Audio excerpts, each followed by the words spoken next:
दोस्तों, welcome back to my YouTube channel. कैसे हों आप सभी? आई होप सभी अच्छे होंगे। आज हम पढ़ेंगे कर्वीलिनियर कोऑर्डिनेट सिस्टम के बारे में। अभी कर्वीलिनियर कोऑर्डिनेट सिस्टम क्या होता है इसके ऊपर थोड़ी चर्चा कर लेते हैं। जैसे कि हमने कार्टेशियन कोऑर्डिनेट सिस्टम में देखा था कि आई केप और जे केप के केप की जो डायरेक्शन है वो टाइम के साथ चेंज नहीं कर रही, और दूसरी तरफ पोलर कोऑर्डिनेट्स में ये आर और ये थीटा, यहाँ पे आर केप और थीटा केप की डायरेक्शन टाइम के साथ चेंज हो रही थी। जैसे जैसे कर्व पे पॉइंट चेंज होगा, कर्व की पोजीशन चेंज होगी, वैसे वैसे थीटा कैप की डायरेक्शन चेंज होगी। जिस पॉइंट पे जाएंगे उस पे टेंजेंट डाल के थीटा कैप की डायरेक्शन लेंगे, और जब थीटा कैप चेंज होगा तो आर कैप की भी डायरेक्शन चेंज हो जाएगी। आर कैप यहाँ पे ये वाला है, अगर ये पॉइंट यहाँ पे हो तो इधर है डायरेक्शन आर कैप की। तो इस प्रकार के जो कोऑर्डिनेट होते हैं जिनमें टाइम के साथ डायरेक्शन चेंज हो रही हो, उनको हम कर्वीलिनियर कोऑर्डिनेट सिस्टम बोलते हैं। हमने पोलर कोऑर्डिनेट के बारे में चर्चा कर ली, पर अब हम एक जनरल कोऑर्डिनेट सिस्टम बनाते हैं जिसको कर्वीलिनियर बोल रहे हैं। तो इसको रिप्रेजेंट कैसे करेंगे डायग्राम में? ये है हमारे पास कर्वीलिनियर कोऑर्डिनेट सिस्टम, जिसमें हमारे पास ये ऑर्थोगोनल ना होके एक कर्व्ड स्ट्रक्चर में है, जी एंगल पे है। जैसे यहाँ पे हम एक्स वाई जेड लेते थे ना, सिमिलरली यहाँ पे u1 u2 और u3 है। तो ये म्यूचुअली परपेंडिकुलर ना होके किसी एंगल पे ऐसे कर्व्ड स्ट्रक्चर में है। और एक्स वाई और जेड डायरेक्शन में जो यूनिट वेक्टर थे उनको हमने आई कैप जे कैप के कैप लिखा। सिमिलरली यहाँ पे e1 केप e2 केप और e3 केप होगा इन एक्सिस के डायरेक्शन, और वो हम किसी पॉइंट पे टेंजेंट डाल के करेंगे, क्योंकि यहाँ पे कर्व्ड स्ट्रक्चर है तो डायरेक्शन के लिए टेंजेंट ड्रॉ करना पड़ेगा। अब यहाँ पे जनरल जो पोजीशन वेक्टर है उसको क्या लिखेंगे? पोजीशन वेक्टर इन पे डिपेंड कर रहा है, u1 u2 और u3 कोऑर्डिनेट्स पे डिपेंड कर रहा है। तो जब हम चेंज करेंगे आर वेक्टर में तो उसको हम लिख सकते हैं del r vector by del u1 du1 plus del r vector by del u2 du2 plus del r vector by del u3 du3। इनको समेशन फॉर्म में लिख देते हैं। Summation i equal to 1 to 3 del r vector by del ui ये dy। अब देखो यहाँ पे इस चीज को समझो, del r vector by del u vector ये क्या है? इसको हम यहाँ पे बेस वेक्टर के नाम से रिप्रेजेंट करेंगे। Del r vector by del ui equal to base vector bi vector. जब इसका मैग्नीट्यूड लेंगे del r vector by del ui का, तो वो हमारे पास एक स्केलर क्वांटिटी होगी जिसको हम hi बोल रहे हैं, और उसको नाम दे दिया स्केल फैक्टर। अब एक्चुअली इस स्केल फैक्टर को समझना है, तो स्केल फैक्टर को समझने के लिए जब हमने कार्टेशियन कोऑर्डिनेट सिस्टम में लाइन एलिमेंट लिखा था तो वहां पे आई कैप जे कैप डायरेक्शन में चेंजेस लिखे थे, तो वहां पे था dx आई कैप। यहाँ पे डायरेक्शन क्या है? e1 cap. सपोज करो ये वाली डायरेक्शन है, तो इस डायरेक्शन में चेंज लिखेंगे, तो वो चेंज ऐसे रिप्रेजेंट कर रहे हैं यहाँ पे e1 है तो h1 du1 e1 कैप। तो यहाँ पे जो एक्स्ट्रा फैक्टर आ रहा है, यहाँ पे ओनली dx था, dx के साथ 1, यहाँ पे जो एक्स्ट्रा फैक्टर आ रहा है वही एक स्केल फैक्टर है। इसको जैसे पोलर कोऑर्डिनेट में समझो, पोलर कोऑर्डिनेट में हमने आर कैप की डायरेक्शन में चेंज लिया था, वो था dr, ये आर कैप। और जब थीटा कैप की डायरेक्शन में चेंज लिया था ऐसे थीटा कैप की डायरेक्शन में, तो ये वाला जो चेंज था इस डी थीटा से और आर से आर डी थीटा निकल के आया था इन थीटा कैप डायरेक्शन। तो यहाँ पे एक एक्स्ट्रा फैक्टर आ रहा है थीटा कैप की डायरेक्शन में चेंज। इसको यहाँ पे रिप्रेजेंट करके देखो, ये आर जब इसको डी थीटा चेंज किया तो थीटा कैप की डायरेक्शन में चेंज हमारे पास आर डी थीटा आया, R D theta in theta cap direction.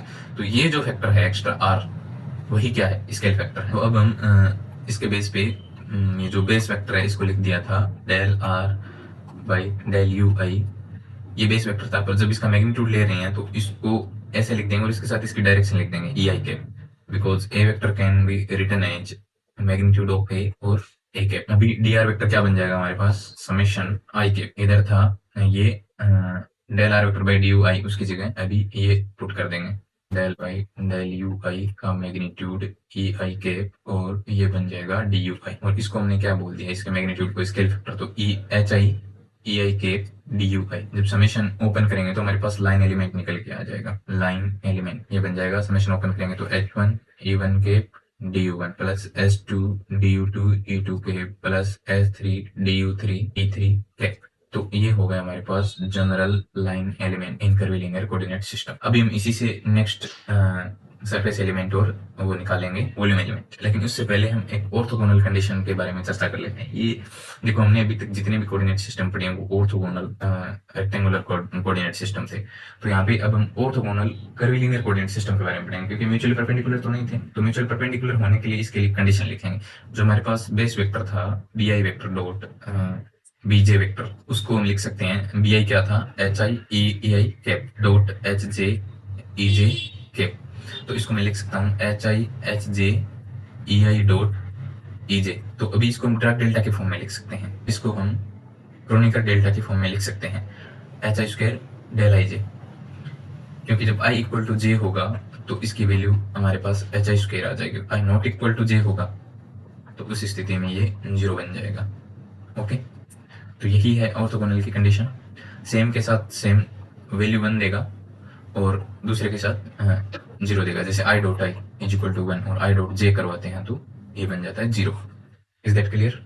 तो इसको लिख देंगे हम b i dot b j का h i square kronecker delta i j. Lecture notes आपको लास्ट में मिल जाएंगे स्लाइड में, वहां से आप इजीली लिख सकते हो स्क्रीनशॉट लेके। तो भी समझने पे फोकस कीजिए।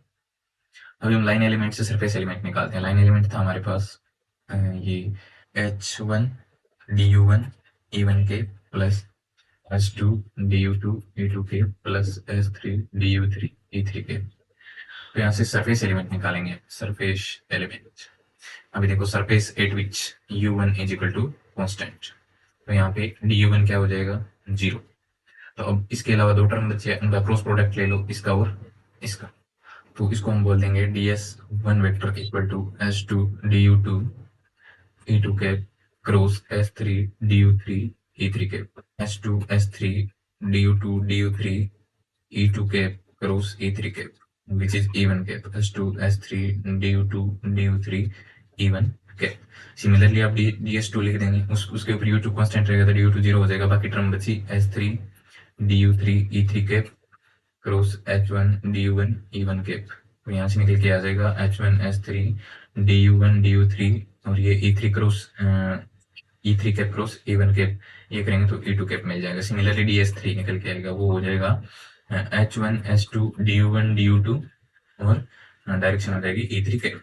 Is that clear? अभी इसी के लिए वॉल्यूम एलिमेंट लिखते हैं, वॉल्यूम एलिमेंट लिखते हैं। वॉल्यूम एलिमेंट होगा हमारे पास dv equal to H1 du1 e1 cap dot S2 du2 e2 cap cross S3 du3 e3 cap.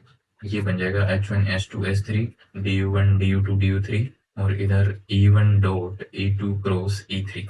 तो e2 क्रॉस e3 क्या देगा हमें, ये वैल्यू सेम यहाँ पे आ जाएगी e1 cap dot e1 cap और विच इज इक्वल टू 1। तो ये वॉल्यूम एलिमेंट बन जाएगा H1 S2 S3 du1 du2 du3।